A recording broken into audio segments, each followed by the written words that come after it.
वंशराज जी, अभी जिस तरीके से केंद्रीय गृह मंत्री अमित शाह आते हैं डिफेंस एक्सपो ग्राउंड में, उनके द्वारा एक दावा किया जा रहा है उत्तर प्रदेश अपराध मुक्त कर दिया गया है। आपको क्या लग रहा है अमित शाह की बात पे कितनी सच्चाई है? देखिए, बहुत हास्यास्पद है। अमित शाह जी 2022 के विधानसभा चुनाव के पहले भी उन्होंने एक जुमलेबाजी की थी कि उत्तर प्रदेश में 17 से 22 के कार्यकाल के दौरान कानून व्यवस्था इतनी अच्छी हो गई योगी राज में, यानी डबल इंजन की सरकार में, कि अब महिलाएं रात में 12 बजे भी गहने पहन के निकल सकती हैं, कहीं आ जा सकती हैं। लेकिन उल्टा हुआ क्या? आज आप सोचिए, जिस मंचों से अमित शाह जी बड़े बड़े वादे लफाजियां कर रहे थे कि उत्तर प्रदेश में गुंडों का एक तरीके से फरमान खत्म हो गया है, नवनिर्माण की तरफ बढ़ रहा है उत्तर प्रदेश। मैंने तो कल प्रेस कॉन्फ्रेंस करके बताया कि भाई यहीं बगल में बाराबंकी में दुष्कर्म जिसने दुष्कर्म किया, जब वो दुष्कर्म नहीं कर पाया, उसमें असफल हो गया, तो उसने महिला के ऊपर पेशाब कर दिया। मुरादाबाद के अंदर जो रेप पीड़िता है उसके ऊपर फायरिंग होती है। हिस्ट्री सीटर जेल के अंदर से बैठ के सब कुछ संचालित कर रहा है। 3 साल की बच्चियों के साथ, 6 साल की बच्चियों के साथ, 10 साल की बच्चियों के साथ बलात्कार की घटनाएं हो रही हैं। और आज ये बात कहीं नहीं छुपी है। पिछले 2017 से लेकर आप 25, हम लोग 25 में बैठे हुए हैं। आप देख लीजिए कि अगर आप भारतीय जनता पार्टी के सदस्य हैं, अगर आपको उत्तर प्रदेश के अंदर गुंडाई करनी है, दलाली करनी है, अपराध करना है, रंगदारी मांगनी है, तो आप सिर्फ और सिर्फ नज़दीकी कहीं भारतीय जनता पार्टी के कार्यालय पर जाइए और एक सदस्यता की पर्ची ले लीजिए। वो आपका लाइसेंस है कि उत्तर प्रदेश के अंदर आप अपराध करिए, आप धनुगाही करिए, आप गुंडाई करिए। वो क्या रहा है? बड़े बड़े गुंडों को तो आपने अपनी पार्टी में शामिल कर रखा है। एक से एक गुंडे घूम रहे हैं उत्तर प्रदेश के अंदर, वो सब भारतीय जनता पार्टी का झंडा लगा के घूम रहे हैं। तो ये जो आप मंचों से दावा करते हैं कि उत्तर प्रदेश नवनिर्माण की तरफ बढ़ रहा है, मैं ये नहीं समझ सकता कि जिस जीतू निषाद को कानपुर के अंदर अपनी जान गंवानी पड़ी सिर्फ इसलिए कि रिश्वत नहीं दे पाया वो पुलिस को, तो क्या ये उत्तर प्रदेश का नवनिर्माण हो रहा है? जहां 3 साल की बच्चियों के साथ रेप हो रहा है, क्या ये उत्तर प्रदेश के लिए नवनिर्माण हो रहा है? जहां 15 से 20 लाख की संख्या में प्रयागराज में नौजवान टेट और सीटेट पास नौजवान संघर्ष कर रहे हैं, उत्तर प्रदेश की राजधानी लखनऊ में शिक्षा में संघर्ष कर रहे हैं, क्या ये उत्तर प्रदेश का नवनिर्माण हो रहा है? आम आदमी पार्टी कैसे क्या करेगी आगे चुनाव में?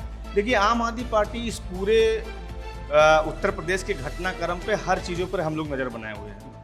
हमारे नेता उत्तर प्रदेश के प्रभारी आदरणीय श्री संजय सिंह जी हर उस मुद्दे पर सरकार को घेरने का काम कर रहे हैं जो जनहित के मुद्दे हैं, जो जनता से जुड़े हुए मुद्दे हैं। आपने कल देखा कि सत्यम मिश्रा हत्याकांड में, जिसमें अभी तक कोई गिरफ्तारी नहीं हो पाई, हमारे नेताओं ने हजरतगंज में इकट्ठा होकर विधानसभा का घेराव करने का प्रयास किया।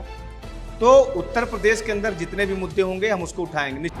एक तरफ हमको बिजली मिल नहीं रही है और दूसरी तरफ आपका एक नया फरमान आ रहा है कि हम बिजली का दाम बढ़ाने भी जा रहे हैं। तो ये जो एक तरीके से दुस्साहस आपके अंदर पैदा हुआ है, जो घमंड है सत्ता का, उसको हम निश्चित तौर पे हर बार आपसे सवाल करेंगे। और लोहिया जी ने तो कहा है कि भाई अगर सड़क सूनी हो जाएगी तो संसद आवारा हो जाएगी, और हम योगी आदित्यनाथ और उनकी सरकार को आवारा नहीं होने देंगे। हम हर मुद्दे पे सरकार को घेरने का काम करेंगे, चाहे बेरोजगारी का मुद्दा होगा, चाहे बिजली का मुद्दा होगा, चाहे बढ़ती महंगाई का मुद्दा होगा, चाहे शिक्षा से जुड़ा मुद्दा होगा, चाहे अस्पताल का मुद्दा होगा, और सरकार को जवाब देना पड़ेगा।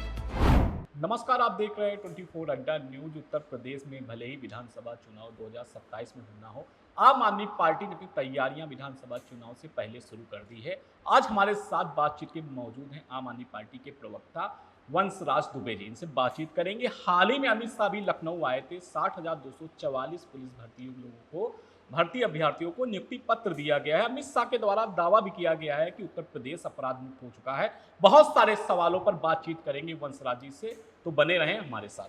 वंशराज जी, बहुत बहुत स्वागत है आपका। बहुत बहुत धन्यवाद आपको और आपके दर्शकों को मेरा नमस्कार। वंशराज जी, आम आदमी पार्टी ने लखनऊ में कमर कस ली है। विधानसभा चुनाव से पहले पंचायत चुनाव भी हैं।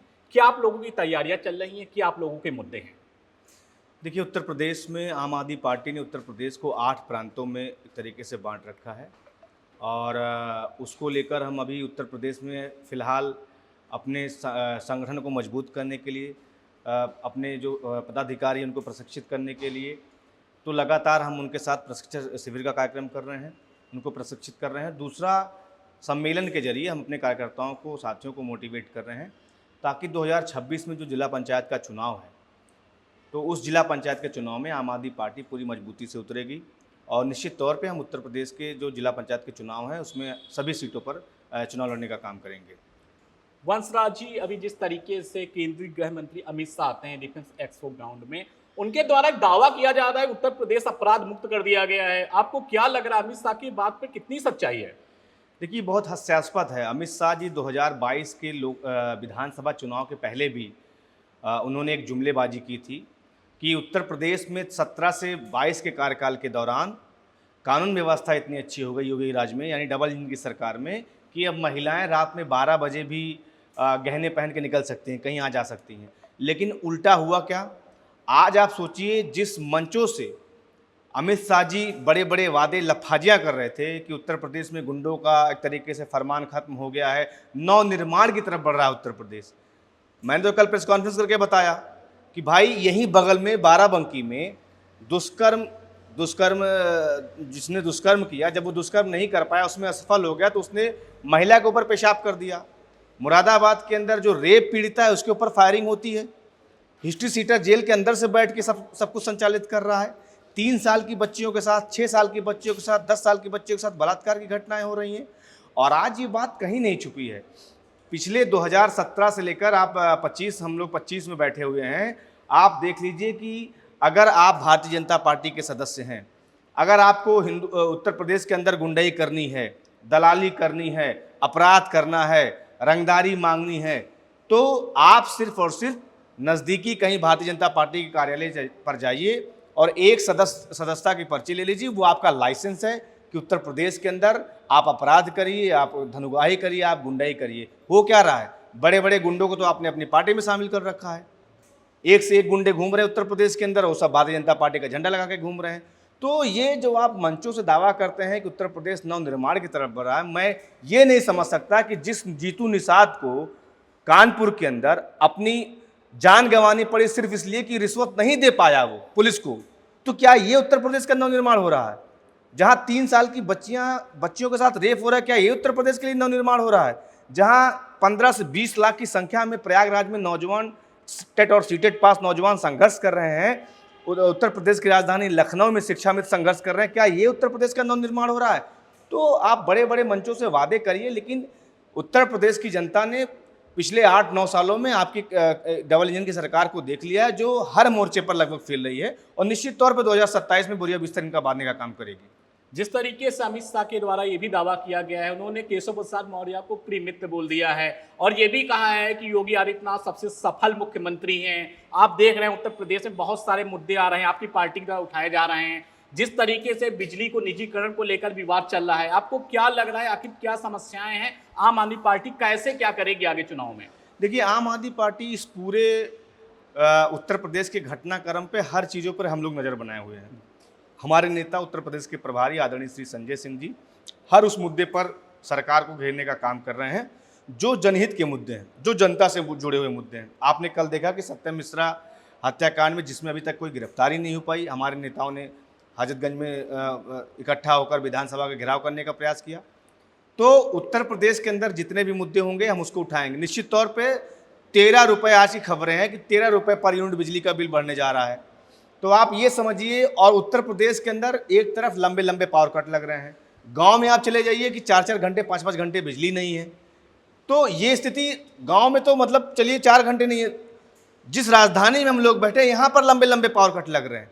तो इन तमाम मुद्दों को लेकर हम कल भी पूरे उत्तर प्रदेश के अंदर प्रदर्शन करने जा रहे हैं कि एक तरफ हमको बिजली मिल नहीं रही है और दूसरी तरफ आपका एक नया फरमान आ रहा है कि हम बिजली का दाम बढ़ाने भी जा रहे हैं।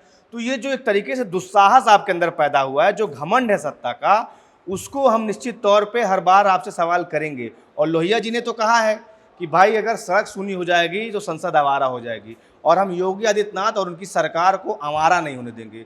हम हर मुद्दे पे सरकार को घेरने का काम करेंगे, चाहे बेरोजगारी का मुद्दा होगा, चाहे बिजली का मुद्दा होगा, चाहे बढ़ती महंगाई का मुद्दा होगा, चाहे शिक्षा से जुड़ा मुद्दा होगा, चाहे अस्पताल का मुद्दा होगा, और सरकार को जवाब देना पड़ेगा। वंश जी, आप जिस तरीके से जनता के बीच में जाते होंगे, तो आपको भी क्या ऐसा लगता है कि दिल्ली में आपकी सरकार रह चुकी है, जिस तरीके से दिल्ली में स्वास्थ्य, शिक्षा, रोजगार पर आप लोगों ने काम किया, लेकिन 25 में सरकार आप लोगों की नहीं बन पाई। क्या उत्तर प्रदेश में आप जनता के बीच में जाते हैं, क्या आपको लगता भी क्या यहाँ पे होना चाहिए सुधार? स्वास्थ्य, शिक्षा, रोजगार पे कितना क्या सुधार होना चाहिए? कैसा क्या व्यवस्था है यूपी में अभी? देखिए, हालात बद से बदतर हैं और उत्तर प्रदेश को लगभग सभी दलों ने जाति के नाम पे, धर्म के नाम पे, अगड़े के नाम पे, पिछड़े के नाम पे ठगने का काम किया। आम आदमी पार्टी जो बात करती है विकास की, जो बात करती है स्कूल की, अच्छे अस्पताल की, सड़कों की, इंफ्रास्ट्रक्चर की, तो आम आदमी पार्टी का 2 राज्यों में जो हमारी सरकारें बनी इसी मॉडल पे बनी और जनता ने जब मुहर लगाया तो जनता को लाभ मिला। दिल्ली के अंदर अगर वर्ल्ड लेवल के सरकारी स्कूल बनाए गए, अगर वहाँ के वर्ल्ड लेवल के अस्पताल बनाए गए और बेहतरीन इंफ्रास्ट्रक्चर खड़ा किया गया, महिलाओं को बसों की यात्रा मुफ्त कराई गई और तमाम ऐसी सुविधाएं दी गई जहां पे आप सोचिए कि गरीब का बच्चा भी आईआईटी और जेई क्रैक कर रहा है, पास हो रहा है और जो लेवल आप समझिए कि इंग्लिश मीडियम का होता था वो लेवल दिल्ली के सरकारी स्कूलों का किया गया है और लगभग वही सारी चीज़ें पंजाब के अंदर हो रही हैं। तो निश्चित तौर पे आम आदमी पार्टी ये सारे मॉडल लेकर आएगी उत्तर प्रदेश के अंदर। और हकीकत क्या है, उत्तर प्रदेश के अंदर आप देख लीजिए सरकारी अस्पतालों के हालात वो हैं और आप लोग तो रिपोर्टर हैं, आप लोग अगर अक्सर रिपोर्ट भी करते हैं कि अगर एक कुत्ता काट लेता है सरकारी अस्पतालों में तो उसका इंजेक्शन नसीब नहीं होता। और हो क्या रहा है आज, हर लगभग अस्पताल में दवाएं लिख दी जाती हैं कि फलानी दुकान से बाहर से ले लेना आप, क्योंकि डॉक्टर का कमीशन है उसमें और वो कमीशन उस अस्पताल से लेकर लखनऊ तक आ रहा है। कभी ऑक्सीजन की कमी से बच्चे मर जा रहे हैं, कभी पता चल रहा है कि बांदा के अंदर आपने देखा, बदायूं के अंदर आप वेंटिलेटर ना मिलने से एक दिन में 4-4 बच्चे मर रहे हैं। तो अगर आप ये लफाजियाँ करेंगे मंचों से कि उत्तर प्रदेश बहुत तरक्की के रास्ते पे जा रहा है, आप सोचिए आप वेंटिलेटर नहीं दे पा रहे हैं भाई, एक महीने 25 से 30 बच्चे मर जा रहे हैं उत्तर प्रदेश के अंदर वेंटिलेटर ना मिलने से। डिप्टी सीएम जाते हैं, दौरा करते हैं, वीडियो काफी याद आता है कि लाइव छापा मार रहे हैं, अस्पतालों में खामियां नहीं रहेगी, बहुत चीजें आप क्या हो रहा है आयुष्मान योजना से लेकर और इनके जितनी योजनाएं आप उठाकर देख लीजिए, अभी तो आया भ्रष्टाचार निकला है आयुष्मान योजना के नाम पे। तो मैं ये कह रहा हूं कि उत्तर प्रदेश का बंटाधार करने में कहीं कोई कसर नहीं छोड़ा। जो भूख थी भारतीय जनता पार्टी की, उस भूख को ये भरपूर उसका इस्तेमाल कर रहे हैं और 9 सालों से लगातार लूटने का काम कर रहे हैं। लेकिन अब जनता खामोश नहीं रहेगी। आम आदमी पार्टी उत्तर प्रदेश के अंदर मुद्दों की बात करती है और मुद्दों पे ही सरकार की जवाबदेही जिम्मेदारी तय करेगी और हर मुद्दे पे हम लोग सरकार को घेरने का काम करेंगे। वंश जी, जिस तरीके से दिल्ली की कसक क्या उत्तर प्रदेश के 27 के चुनाव में पूरी हो पाएगी आम आदमी पार्टी की? नहीं, देखिए आम आदमी पार्टी का निर्माण सिर्फ सत्ता के लिए नहीं है, हम सत्ता और व्यवस्था परिवर्तन चाहते हैं। हम चाहते हैं कि जो सड़ी गली राजनीति उत्तर प्रदेश के अंदर चल रही है, जहाँ पे आज भी प्राइमरी स्कूलों में बच्चे टाट पट्टी पर बैठते हैं, जहाँ पर उनको मिड डे मील के नाम पे नमक रोटी खिलाई जाती है और वो नमक रोटी की खबर जब कोई पत्रकार, आप जैसा पत्रकार छापता है तो उसके ऊपर मुकदमा कर दिया जाता है। जहाँ अस्पतालों में इंफ्रास्ट्रक्चर नहीं है, कोई व्यवस्था नहीं है, डॉक्टर समय पर जाता नहीं है, जहाँ स्कूलों की दुर्दशा आप देख रहे हैं कि एक तरफ सरकारी स्कूलों को बंद किया जा रहा है, लगभग 27,000 सरकारी स्कूल को बंद कर दिया गया, लगभग 8 लाख बच्चों ने पढ़ने जाना छोड़ दिया सरकारी स्कूलों से। ये सब जो दुर्व्यवस्थाएं हैं, चाहे सड़कों की बात कर लीजिए, चाहे जो है परिवहन विभाग की बात कर लीजिए, चाहे पुलिसकर्मियों की बात कर लीजिए, आप थाने जो है लूट का अड्डा बने हुए हैं। उत्तर प्रदेश के अंदर जितने थाने हैं, हर थाने लूट का अड्डा बने हुए हैं और सारे थानों में जबरदस्त दलाली चल रही है। तो ये जो तमाम ऐसी दुर्व्यवस्था या इस तरीके से आप कह लीजिए दुश्वारियों का सामना उत्तर प्रदेश की जनता कर रही है, इसको लेकर हम निरंतर संघर्ष करेंगे। जनता का जब आशीर्वाद मिलेगा वो हमारे सर माथे जो आशीर्वाद मिलेगा। वन जी, आप देख रहे होंगे इस समय अधिकारियों के बहुत विवाद होते हैं, डिपार्टमेंटल अधिकारी आपस में मारपीट कर लेते थे। अभी कानपुर से मामला आ रहा है कि सीएमओ और जिलाधिकारी भी लड़ाई चल रही है, विधायक आधे उनकी तरफ हैं, आधे इनकी तरफ है। बताइए गुटबाजी को लेकर आप लोगों को क्या सोचना है, क्या फायदा आपको इससे मिलेगा आगे चुनाव में? देखिए, भारतीय जनता पार्टी ने दिल्ली के अंदर आपको पता होगा कि हमारी चुनी हुई सरकार को किस तरीके से गिराने का काम किया। एलजी के इशारे पर डंडा चलाया जाता था, अधिकारी सुनते नहीं थे और ये जब तमाम चीज़ें हम शिकायत के रूप में कहते थे तो कहते थे ये आपको सरकार चलानी नहीं आती। आज उत्तर प्रदेश के अंदर क्या हो रहा है, एक विधायक अगर फ़ोन कर दे तो थाने पर उसकी सुनवाई नहीं होती, एसडीएम उसका फ़ोन तक नहीं उठाता, डीएम उसका फ़ोन तक नहीं उठाता, मंत्री की बात नहीं सुनी जा रही है। तो ये हालात दरअसल सरकार ने खुद पैदा किया है। सरकार की चाटुकारिता करने वाले ब्यूरोक्रेसी में बैठे लोग आज वही मलाई खा रहे हैं, बाकी जो जनता से जुड़े हुए लोग हैं वो आज संघर्ष करें। और भारतीय जनता पार्टी के अंदर भी ये तमाम ऐसे लोग बैठे हुए हैं जो इन चीज़ों से कुड़ रहे हैं एक तरीके से, बट सरकार में है तो इसलिए कुछ बोल नहीं सकते हो और कहीं कहीं तो बात निकल के आ ही जाती है। चाहे आप गाजियाबाद की बात कर लीजिए, चाहे आप सीतापुर की बात कर लीजिए, आप गोरखपुर की बात कर लीजिए, कभी कभी विधायकों का रोना धोना सामने आ ही जाता है कि हमारी तो कोई सुनवाई नहीं हो रही और सच्चाई यही है। इसलिए जो है चाटुकारिता में कौन कौन ब्यूरोक्रेट कितनी मजबूत चाटुकारिता कर लेगा सरकार की, ये दरअसल लड़ाई उसकी है। जिस लड़ाई की आप बात कर रहे हैं, द्वंद्व वहां से है कि मैं मुख्यमंत्री जी के और कितना करीब हो जाऊं, मैं इस मंत्री के और कितना करीब हो जाऊं, इसलिए ये लड़ाई लगातार उत्तर प्रदेश के अच्छा अंदर वंश हुई। जी, आपकी पार्टी की बात की जाए तो जिस तरीके से दिल्ली में आम आदमी पार्टी का जलजला माना जाता था, इतिहास में ऐसा पहली बार हुआ कि जिस तरीके से अरविंद केजरीवाल जी को जेल भेजा गया, पूरे मंत्रिमंडल को एक घोटाले के मामले में, शराब घोटाले के मामले में भेजा गया। आपको क्या लग रहा है, भारतीय जनता पार्टी सरकार जो दावा करती है, जो शिक्षा मॉडल केजरीवाल का था, जो स्वास्थ्य की व्यवस्थाएं केजरीवाल की थी, जो महिलाओं को नौकरी केजरीवाल की थी, जो भी व्यवस्थाएं केजरीवाल की थी, उन व्यवस्थाओं के बाद भी दिल्ली की जनता ने क्यों केजरीवाल को नहीं चुना? वंश जी, क्या लगता है इस पे? पिछले 2 वर्षों से आपने लगातार देखा कि जी। आम आदमी पार्टी को बदनाम करने के लिए, बर्बाद करने के लिए, खत्म करने के लिए भारतीय जनता पार्टी ने हर वो हथकंडे अपनाए जो अपना सकते थे। हमारे सारे शीर्ष नेतृत्व को, आदरणीय अरविंद केजरीवाल जी को, मनीष सिसोदिया जी को, संजय सिंह जी को, सत्येंद्र जैन जी को और तमाम ऐसे नेता विधायक थे जिनको उठा के जेल में डाल दिया पहले। दूसरा, शराब के मामले में फर्जी एक घोटाला खड़ा करके, एक तथाकथित घोटाला करके उसमें बदनाम करने का प्रयास किया।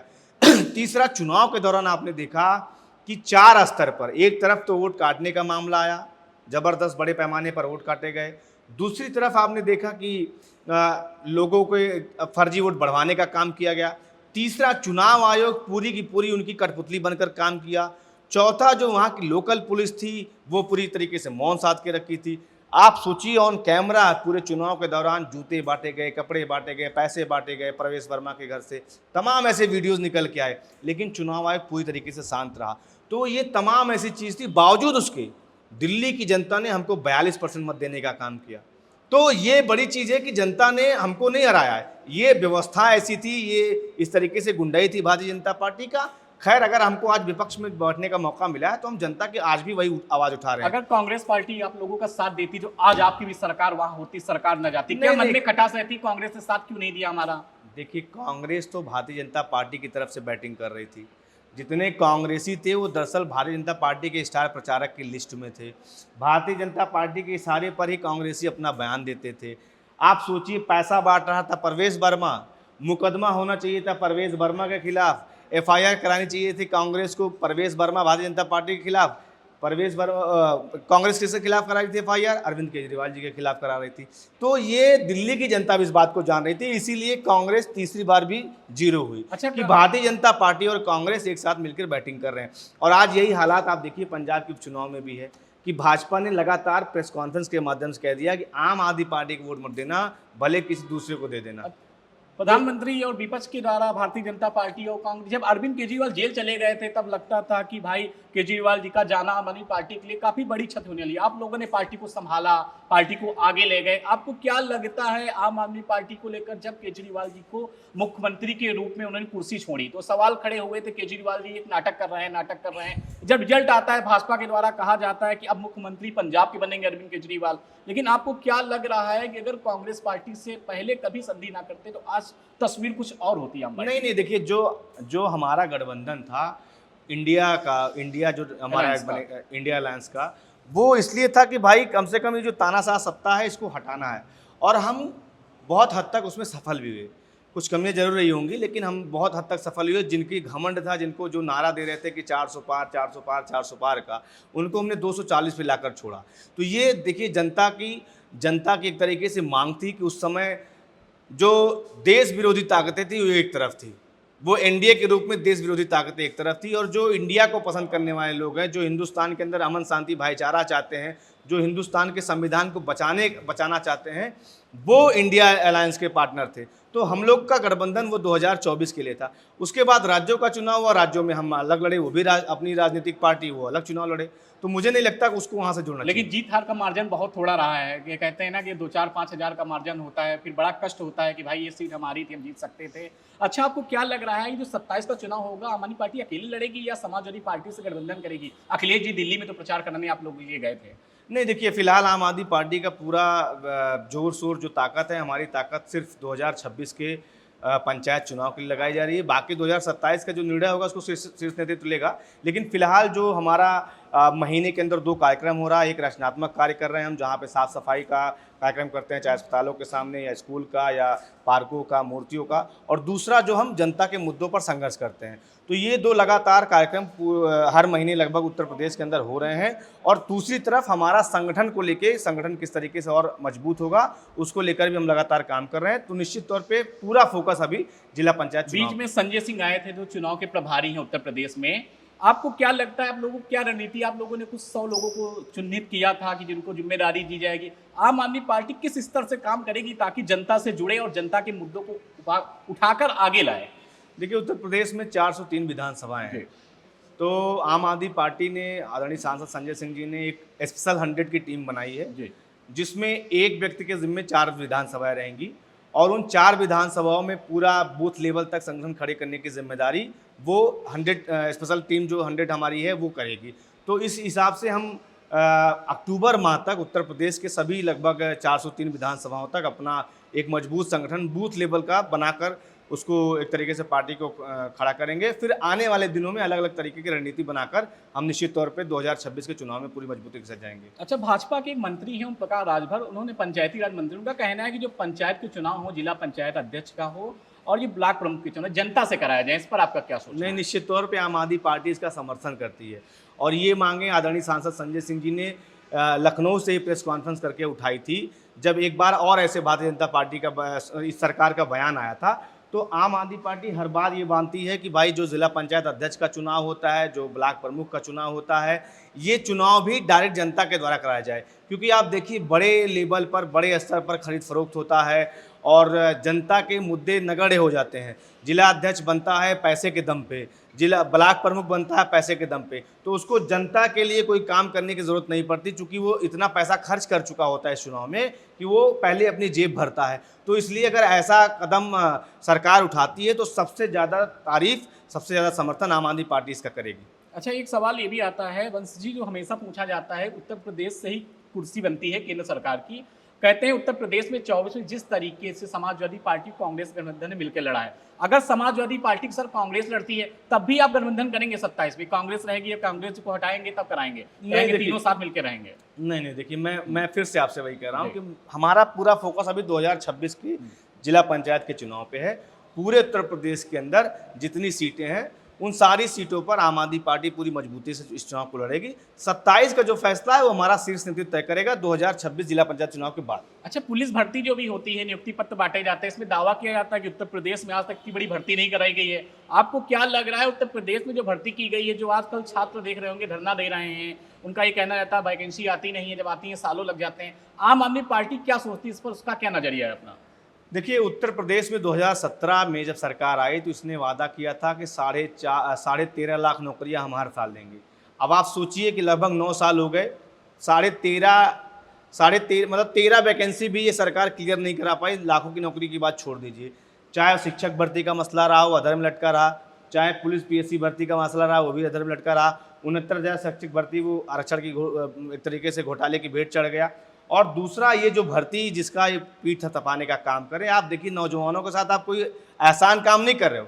आज 8 साल बीत चुके, 8 साल में जो नौजवान ओवर एज हो गया उसके जीवन का क्या होगा, जो लगातार तैयारी करता रहा। और यही भर्ती तो पिछले साल कैंसिल हुई थी क्योंकि पेपर लीक हो गया था। तो 1 साल 2 साल वो जो नौजवान जिसकी उम्र हो गई, जो इस भर्ती से बाहर हो गया, उसके भविष्य के साथ आपने क्या किया? तो अब आखिरी आपने विदाई के समय में जो काम किया है उस पर भी आप क्या कर रहे हैं? आप उत्तर प्रदेश के जो पुलिस विभाग का हैंडल है अलग अलग जिलों का, आप उससे ट्वीट करवा रहे हैं कि ये भर्ती बहुत निष्पक्ष तरीके से हुई। आप वो क्या, सरकार का क्या वो प्रचार तंत्र है? वो तो ट्विटर हैंडल जो सरकार, वो इसलिए है कि कानून व्यवस्था कैसे दुरुस्त हो। आज वो ट्विटर हैंडल क्या कर रहा है? सरकार का बचाव करने का काम कर रहा है कि ये भर्ती बहुत निष्पक्ष कराई गई है। तो ये बहुत हास्यास्पद है कि सरकार ने एक भर्ती पूरी करा के 9 सालों में उस पर अपनी पीठ थपथपाने का काम कर रही है। और मुझे लगता है कि आज जो हजारों लाखों की संख्या में जो नौजवान सड़कों पर धक्के खा रहे हैं, जो आज बेरोजगारी का दंश झेल रहे हैं, जिनके माँ बाप ने अपना पेट काट के पढ़ाया लिखाया, 8 बाई 10 कमरों में जिन्होंने 7 साल 8 साल बचा दिया, आज उनके जीवन का क्या होगा? तो ये आम आदमी पार्टी ये नहीं मानती कि यह सरकार बहुत खरी उतरी है। सरकार पूरी तरीके से विफल साबित हुई है, क्योंकि आपने हर साल 13 लाख नौकरी देने का वादा किया था। नरेंद्र मोदी जी ने हर साल 2 करोड़ रोजगार देने का वादा किया था। नरेंद्र मोदी जी ने उत्तर प्रदेश के अंदर कहा था कि हम गोबर से रोजगार पैदा कर देंगे। तो ये तमाम ऐसे वादे हैं जिसको लेकर सरकार विफल रही है और निश्चित तौर पे हम इनको घेरने का काम करेंगे। अच्छा, दिल्ली में जब आप लोग जाते थे, दिल्ली की व्यवस्थाएं देखते थे कि स्वास्थ्य की व्यवस्थाएं क्या हैं, अभी आपको क्या लगता है उत्तर प्रदेश में शिक्षा के क्षेत्र में क्या और होना चाहिए बेहतर? कम से कम शिक्षा में सुधार हो। प्राइवेट में बच्चे ज़्यादा जाते हैं, स्कूल सरकारी में जाते नहीं है। सरकार का दावा है कि मॉडल स्कूल खोल रहे हैं, करोड़ों रुपए इन्वेस्ट हो रहा है। देखिए, बच्चे क्यों कैसे जाएंगे जब आप उनको एक अच्छा इंफ्रास्ट्रक्चर दोगे। आप सोचिए कि प्राइमरी स्कूलों के जो बिल्डिंगें हैं वो जर्जर अवस्था में हैं, वहाँ पे बच्चों को टाट पट्टी भी नसीब नहीं होती। दूसरी, लाइट की व्यवस्था है नहीं, पंखे की व्यवस्था है नहीं। दिल्ली के अंदर क्या हुआ, दिल्ली के अंदर हमने सबसे ज़्यादा जोर दिया इंफ्रास्ट्रक्चर पे पहले, कि कम से कम एक पढ़ने का माहौल बनाया जाए, पढ़ाने का माहौल बनाया जाए। हमने शिक्षकों को विदेश भेजा ट्रेनिंग के लिए। आपने कहीं नहीं सुना होगा हिंदुस्तान के किसी राज्य में कि प्राइमरी स्कूल के, सरकारी स्कूल के शिक्षकों को विदेश भेजा जाता है कि आप ट्रेनिंग करके आइए। तो ये हमने वहाँ पर एटमॉस्फेयर पैदा किया। हम पेरेंट टीचर मीटिंग कराते हैं हर महीने। पेरेंट्स होता है, बच्चे होते हैं, और उसके साथ जैसे मॉडल स्कूलों में, इंग्लिश मीडियम स्कूलों में होता है, उस कल्चर को हमने प्राइमरी स्कूल में लाकर दिखाया। तो जब आप इस तरीके हैप्पीनेस कैरिकुलम हमने स्टार्ट किया, हैप्पीनेस क्लासेस स्टार्ट की, बच्चों को बीच बीच में खेलने का भी। और तो ये तमाम ऐसी चीज़ें थी जो अरविंद केजरीवाल जी की सरकार करने में सफल हुई, और इसलिए एक अच्छा माहौल मिला कि लोग प्राइवेट स्कूलों से नाम कटा के सरकारी स्कूल में नाम लिखवा रहे थे। लोग सिफारिश करते थे कि भैया हमारे फलाने सरकारी स्कूल में हमारा एडमिशन करा दीजिए। और आज हो क्या रहा है, जब से बीजेपी सरकार आई है, हर प्राइवेट स्कूल के सामने 2-2 बाउंसर खड़े हैं, पीटा जा रहा है गार्जियनों को, जबरदस्त तरीके से फीस बढ़ाई जा रही है। तो ये जो 27 साल का भूखा भेड़िया था, अब वो दिल्ली को नोचने पे लगा हुआ है, और इसको देखिए नोचने नहीं देंगे। दिल्ली की जनता को जितना ये बर्बाद कर रहे हैं, परेशान कर रहे हैं, आगामी चुनाव में दिल्ली की जनता इनसे एक एक चीज़ का बदला लेगी। अच्छा, जो 2025 में लगातार बहुत घटनाएं हुई, प्लेन क्रैश हो रहे, इसके पहले पहलगाम हमला हुआ, प्रधानमंत्री स्पीच देते हैं, कहते हैं मेरे रगों में खून नहीं सिंदूर गर्म बह रहा है। आपको क्या लगता है, ऑपरेशन सिंदूर के माध्यम से भारतीय जनता पार्टी का दावा किया जा रहा है, पूरा विश्व भारत को देख रहा है, आतंक के आकाओं का खात्मा कर दिया गया है, आम आदमी पार्टी का क्या सोचना है? देखिए, मुझे लगता है कि अगर कहीं कोई घटना होती है तो उसकी जिम्मेदारी लेनी चाहिए। आप बड़ी बड़ी बातें कर देते हैं और आप फिल्मी डायलॉग बोल के चले जाते हैं। वो दरअसल सिंदूर के सौदागर लोग हैं। ये सिंदूर के सौदागर लोग हैं। आप सोचिए कि जिन माँ बेटियों का, बहनों का एक तरीके से सुहाग उजड़ गया, उनके पास 15 मिनट का समय नहीं था प्रधानमंत्री जी के पास जाकर उन परिवारों से मिल सकें। आप रैलियां कर रहे थे। जिस दिन ये घटना हुई उसके अगले दिन आप बिहार में रैलियां कर रहे हैं। आप जो है साउथ इंडिया घूमने का काम कर रहे हैं। आप जो कमेटी बुलाई गई उस पर बैठक हुई, आप उसमें शामिल नहीं होते हैं। मणिपुर की घटना होगी, आप कुछ नहीं बोलेंगे। पहलगाम की घटना होगी, आप कुछ नहीं बोलेंगे। उसके बाद प्लेन क्रैश हो जाएगा, आप कुछ नहीं बोलेंगे। मोरबी का एक पुल गिरा, आप कुछ नहीं बोलेंगे। और आप अलग अलग राज्यों में जाएंगे, बोलेंगे ये तो एक्ट ऑफ गॉड है, ये तो एक्ट ऑफ गॉड है। तो इस तरीके की मुझे लगता है कि प्रधानमंत्री जो बड़े मुद्दे पे, जो ज्वलंत मुद्दे होते हैं, जो उनकी चुप्पी होती है, वो कहीं ना कहीं उनका एक तरीके से समर्थन होता है। और दूसरी चीज़, वो जो जिम्मेदारियों से जिनको एक तरीके से हटना चाहिए, वो जिम्मेदारियों को छोड़ना नहीं चाहते। अच्छा वंश जी, जब घटना होती है, पहलगाम का हमला होता है, उसके बाद बांग्लादेशियों को निकाला जाता है। संजय सिंह ने सदन में भारतीय जनता पार्टी सरकार से पूछे थे, भैया कितने बांग्लादेशी हैं बताइए। अब बीजेपी आरोप लगा रही है, आम आदमी पार्टी की सरकार दिल्ली में थी, उन्होंने बांग्लादेशियों को बसाया है। अरे भैया, ये बताइए ना कि हिंदुस्तान के अंदर भारतीय जनता पार्टी की सरकार चल रही है, सीमा की सुरक्षा भारतीय जनता पार्टी के पास में है। दिल्ली कोई भी बांग्लादेशी अगर बांग्लादेश से चलेगा तो डायरेक्ट दिल्ली तो आ नहीं जाएगा। अगर फ्लाइट से भी आ रहा है तो फ्लाइट भी तो वो भी तो हमारे पास नहीं है। अगर कोई बांग्लादेशी बांग्लादेश से चल के आसाम होते हुए, त्रिपुरा होते हुए, कलकत्ता होते हुए, उत्तर प्रदेश होते हुए अगर दिल्ली आ रहा है, तो इधर ये राज्य भी तो आप ही के पास में है। तो आपकी सरकार, आपकी पुलिस कर क्या रही है? गृह मंत्री क्यों इस्तीफा नहीं देते था? और दूसरी चीज़, दिल्ली के अंदर भी आप सोचिए कि कानून व्यवस्था केंद्र सरकार के पास में है। तो ये चूँकि नाकाम और निकम्मे लोग हैं, जिन्होंने 11 लोगों को भी 11 सालों में डिपोर्ट नहीं कर पाए बाहर। किसी भी 11 नाम बता दे भाजपा कि हमने 11 बांग्लादेशियों को बाहर भेजने का काम किया, डिपोर्ट करने का काम किया। तो अपनी नाकामी और निकम्मेपन को छुपाने के लिए इस तरीके के बयान देते हैं और जनता इस बात को समझती है। मेरा आखिरी सवाल आपसे है, जो दिल्ली की मुख्यमंत्री बनी है रेखा गुप्ता, इन्होंने कहा था बनिया की बेटी हूं, 1-1 रुपया यूज करके लगाऊंगी, बर्बाद नहीं जाने दूंगी। आपको क्या लग रहा है, दिल्ली में जिस तरीके से लोगों, महिलाओं को दावा किया गया, वादा किया गया था उनको 2000 रुपये मिलेगा, जो भी 2-3 हजार रुपये का दावा किया गया था, आपको क्या लग रहा है दिल्ली सरकार में रेखा गुप्ता क्या कर रही है? कैसे क्या आम आदमी पार्टी उनका विरोध कर रही है? विपक्ष में आपसी को जेल में डाल दिया जाता है, अगर विरोध करने जाते गिरफ्तार कर लिया जाता है, क्या कहेंगे? देखिए, दिल्ली की जनता इस बात से सबसे ज़्यादा पीड़ित है कि वो उसकी एक तरीके से उसके सर से अरविंद केजरीवाल जी का हाथ हट गया। और आज दिल्ली की जनता इस बात से भी परेशान है, जिस तरीके से चाहे वह बिजली कटौती का मसला हो, चाहे अस्पतालों स्कूलों में बढ़ती हुई फीस का मसला हो, चाहे पार्कों के अंदर पैसे लगने का मसला हो, चाहे झुग्गियों को उजाड़ने का मसला हो, चाहे जो महिलाओं की बस की फ्री यात्रा थी उसको बंद करने का मसला हो, ये तमाम ऐसे मसले थे जिनसे जिनसे दिल्ली की जनता को लाभ मिलता था। और आज वो सारी चीज़ें क्या है, आज वो तमाम तरीके की दुश्वारी दिल्ली की जनता झेल रही है। जो बात रेखा गुप्ता जी ने कही कि मैं एक पैसे का इस्तेमाल कर रही हूँ, तो कर तो रही हैं वो, प्राइवेट जेट प्लेन से घूम रही हैं हिंदुस्तान के अलग अलग कोनों में, 2-2 आवास ले लिया, माया महल बना रखा है, और बड़े उनके पति जी बड़े बड़े नेताओं और उसके साथ में ब्यूरोक्रेट्स के साथ मिलके काम कर रहे हैं, व्यापारियों को उत्पीड़न करने का काम हो रहा है। तो तमाम स्तर पे काम चल रहा है, लेकिन मुझे लगता है कि जो काम अरविंद केजरीवाल जी ने दिल्ली के अंदर 10 सालों में किया था, 12 सालों में किया था, उसको ये बर्बाद कर रहे हैं। और ये दुखद है कि दिल्ली जो एक अग्रसर पथ पे थी, एक विकास के पथ पे तेजी से बढ़ रही थी, उसमें निश्चित तौर पे 5 साल का ब्रेक लगा है। लेकिन दोबारा जब हम सत्ता में आएंगे तो उन सारी चीज़ों को फिर से दिल्ली की जनता के हक में करने विपक्ष में रहते हुए संघर्ष करने में कैसा लगा? डर तो नहीं लगता है? जैसे वंश जी कहते हैं कि आम आदमी पार्टी हमेशा प्रधानमंत्री से आंख में आंख डालकर सवाल पूछती रही है, क्या आपको लगता है? नहीं, हमारा तो जन्म ही आंदोलन की कोख से हुआ है। हम तो आंदोलन की भट्टी से निकले हुए लोग हैं। हम कोई सत्ता के लिए तो नहीं आए ना, हम तो जनता के मुद्दों के लिए आए। भाई, अगर अरविंद केजरीवाल जी ने आम आदमी पार्टी बनाई, हमने आंदोलन किया, तो किस लिए किया? भाई, अगर अच्छी स्वास्थ्य व्यवस्था हो जाए तो आम आदमी पार्टी की क्या ज़रूरत? अच्छी शिक्षा व्यवस्था हो जाए तो आम आदमी पार्टी की क्या ज़रूरत? लोगों को रोजगार मिल जाए तो आम आदमी पार्टी की क्या ज़रूरत? हम तो मुद्दों की बात करते हैं ना। तो मुद्दा अगर सरकारें अगर ये सब काम करें तो हम लोग को राजनीति करने की क्या जरूरत है? हम तो हाईकोर्ट में अधिवक्ता वकालत करते हैं। अरविंद केजरीवाल जी ने अपनी नौकरी, IAS की नौकरी छोड़ के आए, संजय सिंह जी माइनिंग में इंजीनियरिंग कर चुके थे, वो सब छोड़ के आए। तो तमाम हमारे तो सारे नेता कहीं ना कहीं सेट थे। हमने तो अपना कैरियर लात मार के पार्टी खड़ी की और पार्टी के साथ जनहित का मुद्दा उठा रहे, जनता के लिए संघर्ष कर रहे हैं। वो तो अगर ये लोग काम किए होते, इन लोगों ने लूटा इस देश को, जो काम आज 30 साल 40 साल पहले हो जाता, आखिर दिल्ली में कैसे संभव है? जब हमने वहाँ पर कहा भाई बिजली फ्री करेंगे, तो क्या कैसे फ्री हो सकती है? हमने करके दिखाया। हमने कहा भैया महिलाओं की बस की यात्रा फ्री कर देंगे, बोले कैसे हो सकता है? हमने करके दिखाया। हमने कहा स्कूलों में, अस्पतालों में सारी दवाइयाँ, सारे पढ़ाई सब मुफ्त करेंगे, हमने करके दिखाया।